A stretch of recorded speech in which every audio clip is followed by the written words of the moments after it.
As therapists, we know the work doesn't end when the session does. There's scheduling, notes, billing, and insurance follow-ups waiting for you. That's why we're big fans of tools that actually make the admin side easier. Simple Practice is an all-in-one EHR built specifically for therapists. So everything lives in one place and you can focus on your clients. Learn more at simplepractice.com/therapy reimagined.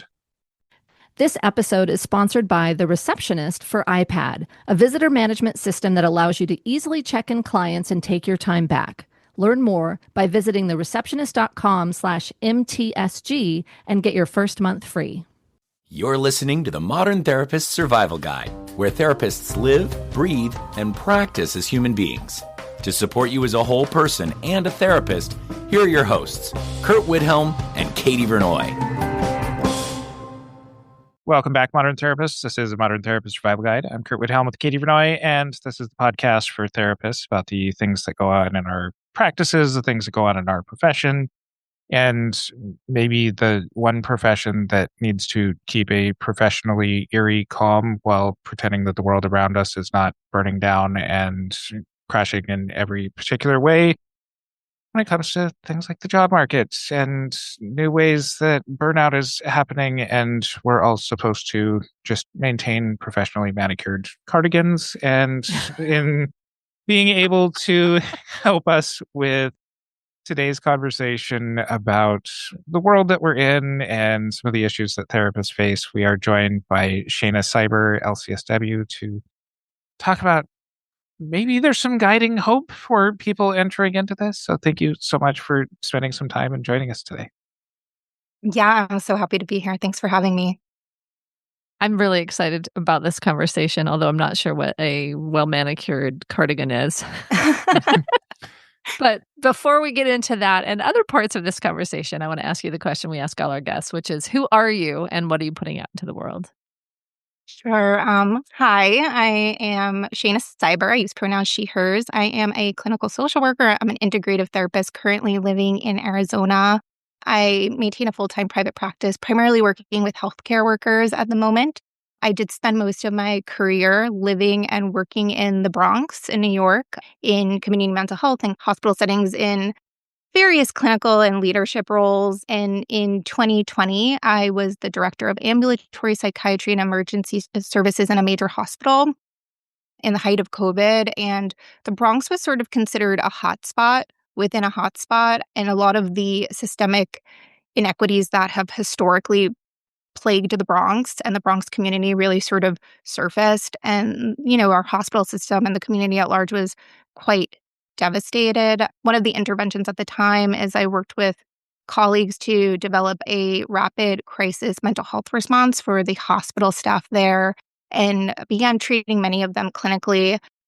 And there was pervasive burnout, also a lot of moral injury at that time. And this parallel process where I was sort of trying to guide and support people through their burnout while crashing and burning. Really, like if I had a cardigan, it would have been on fire at that time. And I think that sort of convergence really has crystallized my passion for burnout recovery, which has shaped a lot of my work for the past 5 years. And, I think something else is just that I really want to put out into the world trauma-informed care, culturally humble and structurally responsive care, which I think is really increasingly important to me.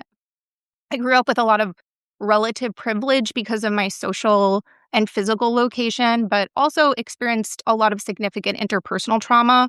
So I had a lot of interface with both social workers and the mental health system at large. And a lot of it was not helpful, but also harmful. And working in the Bronx really showed me how systemic oppression can compound that harm even further in systems that are supposed to provide care. So I believe what we do as therapists is so incredibly healing and has that potential. So I think just putting things out that are affirming, non-pathologizing, rooted in compassion, that's kind of my jam, and what I'm trying to put out there. Nice. So Katie and I have been practicing for a couple of decades each now. We've seen some various iterations of the way that the career has looked, the way that the job market has looked. At various points, it has been hey, we need more mental health workers and trying to get mental health out there. And then COVID hit, and it seemed like everybody could throw up a shingle and fill a practice with telehealth clients. And now we're in a world where there's a lot more VC companies. So, can you talk about this from your perspective of what therapists should see in the current job market and how that's kind of affecting entry into the field and how this is leading to some of the burnout that you're referring to? Yeah, I heard the current labor market coined the bed rot labor market, and I think for the Gen Zers out there, that has like a lot of resonance because there's this pervasive stagnation that is happening in response to a lot of the broader economic and political volatility that we're experiencing. So we're seeing sluggish hiring freezes, wage stagnation in a huge way. So people are not getting, cost of living raises many times, certainly not getting sort of performance-based raises. It's hard to move and get promoted within companies. And there's often these soft layoffs that are disguised as restructuring and role reassignment. So I think there's a climate that's happening in healthcare. Certainly that's happening. A lot of community mental health and healthcare agencies are suffering because of change in sort of public health insurance policy and sort of anticipating for a lot of what's going to be happening in the ACA marketplace.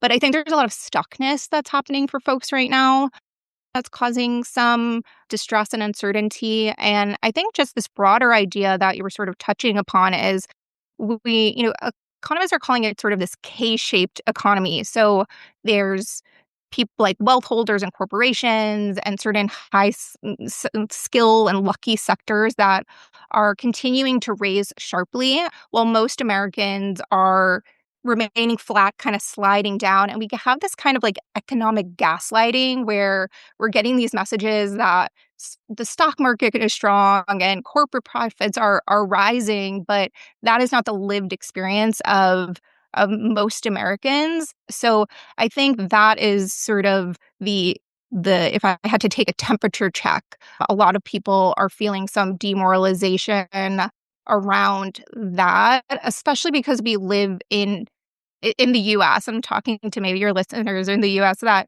work is so correlated with our identity. When you ask that question, who you are, who are you? My impulse is to say what I do professionally. And we get a lot of messages that the social mobility is available to us if we work hard enough and we try hard enough. And if we are falling behind, it means you've failed and that you're not doing enough. And I think people are sort of recognizing there's this mismatch from a lot of that social conditioning that's been internalized with the lived reality and trying to reconcile those things. So I think that's kind of where we are. I've not heard the bed rot economy. That's so apt. I think the topic that we've raised here is very layered, especially for therapists, because we are workers. There are some of us who are in agencies, organizations that may have been impacted by the government shutdown for those of us in the US, as well as potential impacts of insurance. And then we're also working with clients who potentially have been laid off and or are stuck looking for a job and trying to compete with hundreds or thousands of other people for a handful of jobs. And so it seems like, although very different, there might be some parallels, and please correct me because I may be wrong here because I don't know, but I'm just thinking out loud a little bit. There seems to be parallels with COVID, that there's so much happening that is outside of our control, and our clients are coming to us, and we're not able to do a whole lot. We can help them cope.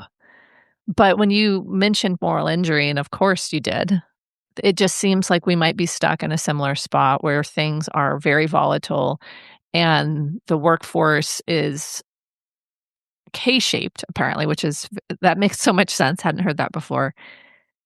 What do therapists need to know to support clients right now, to support themselves right now with the economy the way that it is? Yeah, no, I couldn't agree more that there is a lot of a feeling that's eerily similar to COVID in that the uncertainty is so pervasive. And there's this term hypernormalization that was coined to describe the late Soviet Union when sort of all of these systems were failing and collapsing. But there was sort of this performance of normalcy, right? Like, I think this, Kurt, what you were really describing of like everybody like button up your cardigans. Like, you ever see that meme with the dog that's like in the room on fire? Like, this is Yes. fine. Like, Everything's fine. So we as therapists and our clients that we're working with are getting this message that like it's business as usual. And in the background, there's climate disasters, there's gun violence, there's dehumanizing immigration policies, there's legislative attacks on the transgender community, there's an anti-science climate, there's defunding of public health and education, there's DEI rollbacks. I sound like that Billy Joel song, like we didn't start the fire. It just like goes on and on and on. As a therapist, your work extends far beyond the therapy hour. There's the administrative load, scheduling, documentation, billing, insurance, follow-ups, all of the essential tasks that happen before and after the clinical work you're truly passionate about. We know how quickly that admin work can pile up. Simple Practice is an all-in-one electronic health record designed specifically for therapists. With HIPAA-compliant tools and high-trust certification, it helps you avoid juggling multiple systems or cutting corners just to keep your practice running smoothly. Everything you need lives in one place: scheduling, notes, billing, insurance, secure client communication, and automated appointment reminders. And if you're starting or scaling your practice, Simple Practice also offers credentialing services to simplify the insurance enrollment process, which can otherwise be a huge hurdle. We appreciate having systems that are built specifically for therapists, not retrofitted from somewhere else. Ready to simplify your practice? Start with a 7-day free trial and get 50% off your first 4 months at simplepractice.com/therapy reimagined. That's simplepractice.com/therapy reimagined. So I think that we as therapists, especially us in these caregiving professions, but so many of the people we're working with, we're overwhelmed. We have a level of cognitive crowding that there's just a saturation point where it's really hard to take on more. There's an incredible amount of emotional distractibility. We can't even sort of process one tragedy before we sort of have to get, kind of tolerate another. So I think what's really happening now that we have to be sensitive to and we can kind of intervene around, I think it's been really interesting. I'm hearing people increasingly talk about burnout through the lens of the fawning response. So in trauma physiology, when we talk about, fight, flight, freeze, but when we are thinking about like complex and persistent trauma, we're talking about from an attachment perspective that at some point when things, the system, our caregivers are unsafe in a persistent way, we do what we need to do to appease a toxic system and I think we do that through overworking, we do that through people pleasing, we do that through internalizing, through shame and self-criticism. So I think that's a lot of what's happening now. And I think as therapists, we can be cognizant when we're doing it to ourselves and just be like, hell no, this is the system. These are systemic issues. But I think just naming that, I think, can be really liberating and understanding the process that's happening and understanding that for a lot of us and for, again, I sit with a lot of privilege from my social position, but a lot of people need to be in their sort of survival modes right now and sort of honoring that. And also figuring out where is like the choice and agency and compassion that's available within those spaces. How does this look for a lot of people in their day-to-day lives in our fields? What does this look like in private practice? What does this look like in community mental health settings for ways that you're seeing people respond and getting to this place? In other words, for our listeners out there who are working, what are the signs that you're asking them to say, hey, are you noticing yourself doing this? Maybe you consider that you're actively engaging in this system in this way that's leading to burnout? Yeah, I mean, I would kind of want to start by saying, just a special shout out to my peers communally that are sort of having the profound dual burden right now of being therapists and then also sort of personally facing these identity level threats of whether this is a therapist of color or LGBTQ therapists, therapists that are immigrants, have families that are immigrants. I think that there is, and again, Katie, as you mentioned, this parallel to COVID, right? That we were like all affected by COVID, living through COVID, and having to support people through COVID. So I think that sort of recognition of that therapists of color, LGBTQ therapists, anybody who's sort of within a marginalized identity that is sort of being attacked right now is being asked to do a lot, being asked to do so much. And I think if you are living in that embodied experience and that you think that it's normal to carry the same exact workload in the same exact way as if all of these other structural things were not happening, I would get really curious about that. And I think probably maybe your boss is telling you that's the expectation and nobody's modifying that for you. But I would say I would have a lot of pushback from this place that that's realistic to ask you to carry everything out with that same intensity when you rightfully are in probably a state of justified vigilance. And that is going to take some of your capacity. So I think there's a lot of compassionate intervention that needs to be done there. I think just a lot of therapists are going to lose their health insurance around these ACA cuts. A lot of private practice practitioners, people in group practice that don't get health benefits from the group practice providers. I think that we have to recognize we have faced the same vulnerability if we do not have access to mental health care and physical health care. So I think those are things that just, getting curious about and really looking at. So I think there's such terrible words for self-care. I think they all innately sound like selfish in this negative way. So I really try to encourage people to think about like compassionate prioritization and self as a very high considering factor in evaluating what needs to be prioritized right now. I think we need to all be incredibly discerning and protective of our energy because, in this AI climate, I think I know that, our field is there's a lot going on there in terms of the fears about the encroachment of AI in our field. But I, optimistically really believe our field will survive because I think compassion and humanity cannot be replicated fully by AI. And I think that's what we all have to be so fiercely protective right now, that sort of energy that we bring and kind of thinking about how to do that. In some of the conversations I've had, whether it's, in a Facebook group or with a consulting client, there's been the balance of what you're talking about, which is I have a marginalized identity and I have a community that greatly needs me. And so I'm going to sacrifice in different ways. And then there's also the understanding of the toll that is being taken or been inflicted upon the marginalized identity or the person with the marginalized identity, that they don't have the same capacity or we're not able to show up in the same way. And so there's this conflict between almost solving the access issue ourselves and or being able to take care of ourselves.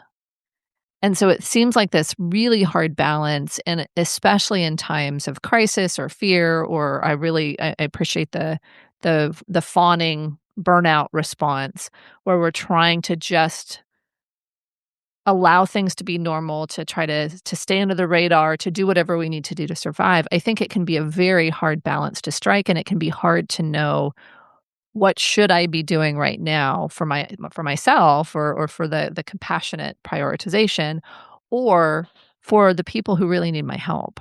And so How do you sort through that when you're making decisions about what you do for yourself or how you might advise someone else who's stepping forward and saying, I have very little to give because of what's going on in the world, and yet I feel called to give everything I have to the people like me who need my support? Yeah. No, I think it's a really powerful question, and I think highly personalized. I want to kind of maybe talk through my thinking, how this has looked, and hopefully people can take for what is helpful and leave the rest. I think that there's been a lot of misnomers around self-care. The roots of self-care are actually quite collectivist and come from Black liberation movements, and they've been sort of co-opted through a lot of lenses of consumerism around this thing of consumption. But I do think at its and there's nothing wrong with some consumer-based, Sure. self-care. I love a massage, I love a bubble bath, I'll take it any day. But when we kind of think about healing, right? I think that when we do things that are meaningful and purposeful, it is self-care. So sometimes that contribution can be self-care. And sort of recognizing that when we are in threat, when we are in a threatened state, when we are sort of actively overridden with cortisol and adrenaline, we are positioned to do only a few things. And the behavioral repertoire that we have available is fighting, freezing, fleeing, fawning, flopping. Like that's it. That's what we can do when we are sort of in that highly acute threatened state. So what I would say is the way that I look at it first is checking in with myself, and I'm saying if I am in a chronically activated state of threat, the best way that I could position myself to serve people is to inwardly look at how to downregulate my threat system.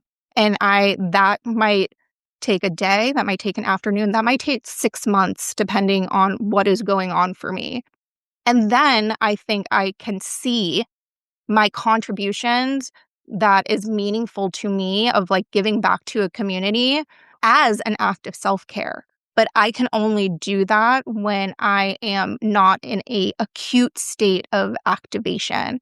So that is something that I sort of get curious about. And then I also think about there's a lot of within the field itself. And, I'm a social worker. There's a really strong, powerful undercurrent of social justice in the field, which is incredible. But I think there's also been a lot of like sort of a scrupulosity around it, like a moral righteousness that we have to do things perfectly and we have to do everything. And with the volume of chaos coming out of us, it is just we're set up for failure. And I think a lot of people disengage because they can't do things perfectly and they can't do it all. And they feel like if they step into a space of service and contribution, then it's never going to end because the need is unlimited. So I think also being able to go to a place, I do a lot of ACT work, and we talk about a concept of committed action, value-based committed action, and really dosing this and titrating this and pacing this. And I say, do one small thing, right? So of all of the chaos that's going on right now, based on my area of expertise, what I know best, I am best positioned to talk about things in the space of gender affirming care. I have the knowledge, the education. I've done a lot of clinical work. I'm a cisgender person who has the capacity right now to do that work because I am not personally under attack in my identity. So that is the space where I am showing up. But if I had to do everything that I care about, like the DEI rollbacks and the immigration, I would collapse under that. I couldn't meaningfully contribute. So I think sometimes also pick one small thing where you can show up and you can contribute. Your time is valuable. Whether you're hyper-focused on admin tasks like billing or simply trying to make a cup of coffee between appointments, constant interruptions can derail your entire day. This episode is sponsored by the Receptionist for iPad, a digital check-in system that eliminates the need to walk back and forth from your office to the waiting room to see if your next appointment has arrived. Clients or patients can securely check in for their appointments, and you'll be immediately notified by text, email, or your preferred channel. Break free from interruptions and make the most of your time. Start a 14-day free trial of The Receptionist for iPad by going to thereceptionist.com/MTSG. Make sure to start your trial with that link, and you'll also get your first month free if you decide to sign up. I'm almost hearing a callback to, you were talking about the K-shaped economy earlier, and well, that deals a lot with money and wages and that kind of stuff. That there's also a K-shaped economy around the care that we can give as people and the values that we're able to actually put out into action. And there isn't universal action that any one of us can take. And I'm really glad to hear other people like yourself saying there is just take care of what you can take care of and be able to have realistic expectations of yourself. And this is a good reminder to our audience to come back to that thought, because especially in the work that we do, where we're facing a lot of our day in, day out work with clients who, even when we do get some of that momentum going for one, they're then replaced by another client who's in crisis or something like that. So I don't know that I have a question here other than just, I hear you. Thank you. And I feel heard by you. And no, I think it's a great insight. I think it's coming up all the time. And I think that, I think some of us are lucky enough to be less burdened by what's happening right now than others. And I think if you have the capacity to do more, certainly do that. But I think also shaming and blaming and judging ourselves for not having unlimited capacity also can be sort of this internalized pressure that happens when you're in a caregiving profession. So just being sort of cognizant of it. With your expertise in burnout recovery and the unique burnout that you're describing, can you talk through what it looks like to actively engage in burnout recovery? Because I know Curt and I have talked about optimal performance and ways to try to prevent burnout and the things that we can set up on a day-to-day basis. But even with that, with the amount of moral injury and chaos and grief and trauma that I think a lot of us are facing right now, I don't know that we've been able to prevent it. And so looking at today's burnout and what burnout recovery can look like now, I think that would be pretty helpful for our audience. So if you could talk through what that means. Yeah, absolutely. One, I would say there's two sort of theoretic modalities of compassion-focused therapy and ACT that I use a lot in my clinical work. And they've really been sort of lifelines for me personally as well. And just to distill them to their two primary components, one is psychological flexibility. So I think we need psychological flexibility in today's world. And that is sort of just this idea that we can be with the pain and distress of what's going on in our world as it is and meet it without judgment or defense to the extent that that's possible, and pursue value-based action in the direction of the type of life we're trying to build, right? So a lot of what that process is about is not acceptance in the idea that we accept unworkable systems, that we say racism, sexism, ableism, any of these structural social hierarchies are acceptable or cruelty is acceptable, but recognizing that an acknowledgement of being what is now, sort of like the compassionate action of noticing, like this is what we're dealing with, this is where we are, and then recognizing what the choice is that is available to us. A lot of the ways that burnout manifests is trying to get control, trying to sort of overwork, outrun, out to-do list, whatever sort of, or avoid, like hide from, kind of lock ourselves in the office, close the door, drink a glass of wine, pretend my 100 notes aren't there, whatever that kind of shows up for you. And there's this, I think burnout recovery is really centered on moving from control strategies to moving to agency. And I see agency functioning in three domains, which is in any given moment, no matter what your context is, what is the choice available to you in what you focus on, the meaning that you make of what's happening. Now, the meaning isn't the automatic thought you have about it, the negative evaluation, the self-judgment that comes up right away. That's sort of, what is the intentional interpretation that I'm going to take from what's happening, what I'm going to make of this experience?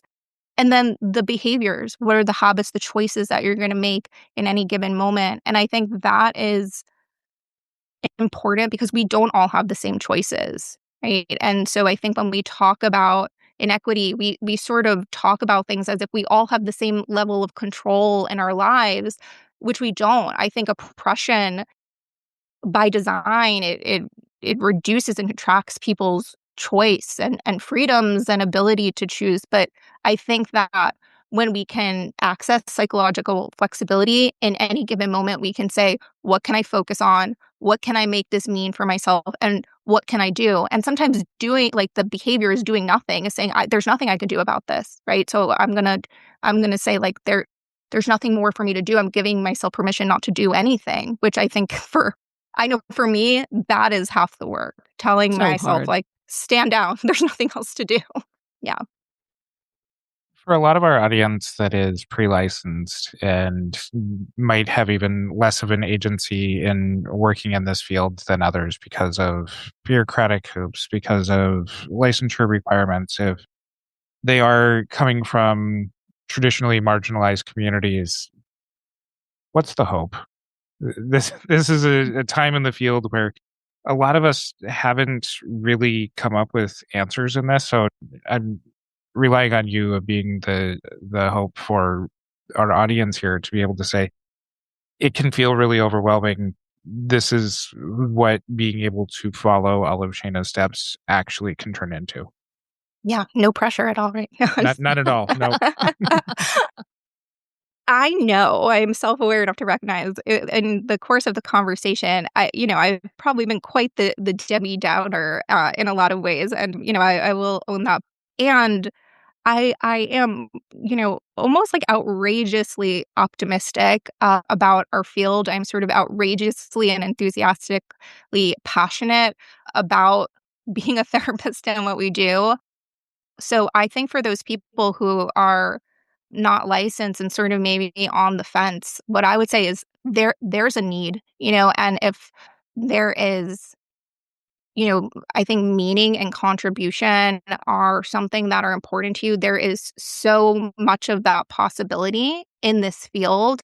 I think we haven't done enough to safeguard our workforce of clinicians, that we have put the burden on self-care so exclusively and squarely on their shoulders, really to our field's own detriment. So I think that going in with open eyes and finding ethical practices and finding resources that are aligned with your values and speak to you, and clinical communities that speak to you.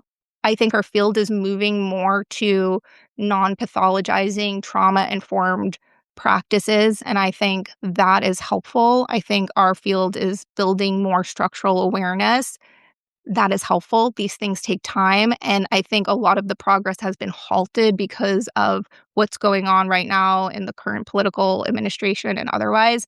But I think there's like this really corny quote I always come back to of like, the oak tree is in the acorn. So I that's how I sort of feel about our field. Like, all the possibility of potential is there. I think that we attract people that want to contribute to meaningfully to the world, but I think it's just like recognizing you're gonna sort of be a part of like building the ship while you're in it, and I think if that's something you can tolerate, then I think your services would be appreciated. I think the question that I have is kind of to close this up, because we're getting close on time, is looking at the future of work and care and how can that evolve to better support people's well-being, because it feels like you're saying there are possibilities, there's things that are already happening. But if you could design, if this is a miracle question, if you could design the perfect workforce, what would that look like? So I really love the work of John McKay, who is the owner of Whole Foods of all things. He wrote a book on conscious capitalism, and it's talking about using the infrastructure that we have for the collective good. So how do we move from models of extraction? I think sometimes people capitalism, of course, especially the late capitalism they're in, has a really bad rap of all of the inequity that it can populate.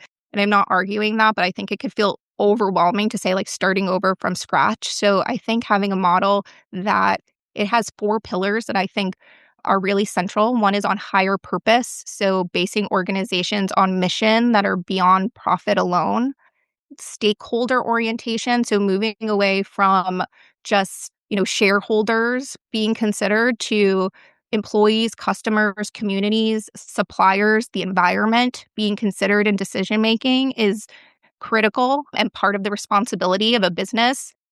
Conscious leadership, so compassion and integrity and self-awareness, they're not sort of add-ons or nice to have, they are integral. And a conscious culture, which means that we're consciously cultivating fairness and transparency and trust.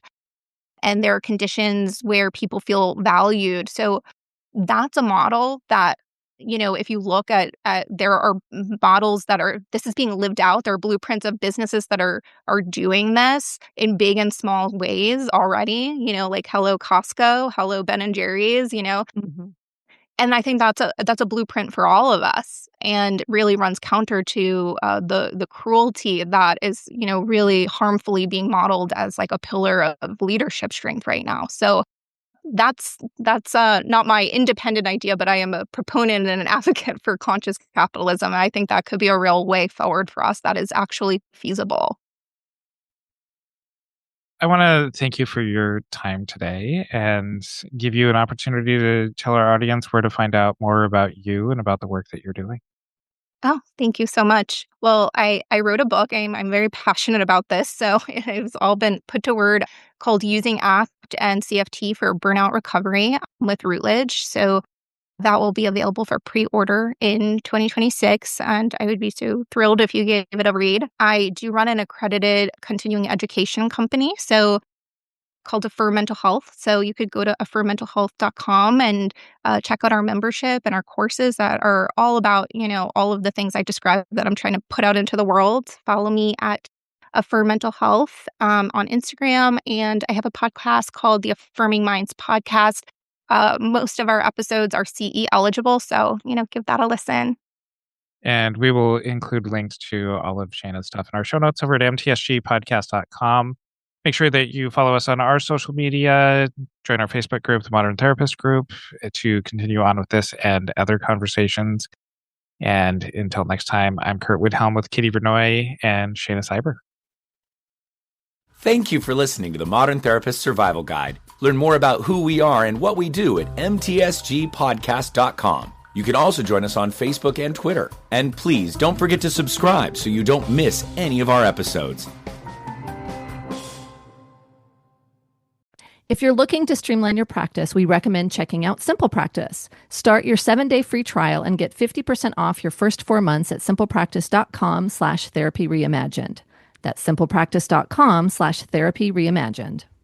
With the receptionist for iPad, there's no more walking back and forth to check the waiting room for your next appointment. Receive an instant notification that your next client has arrived securely and privately. Visit thereceptionist.com/MTSG and get your first month free.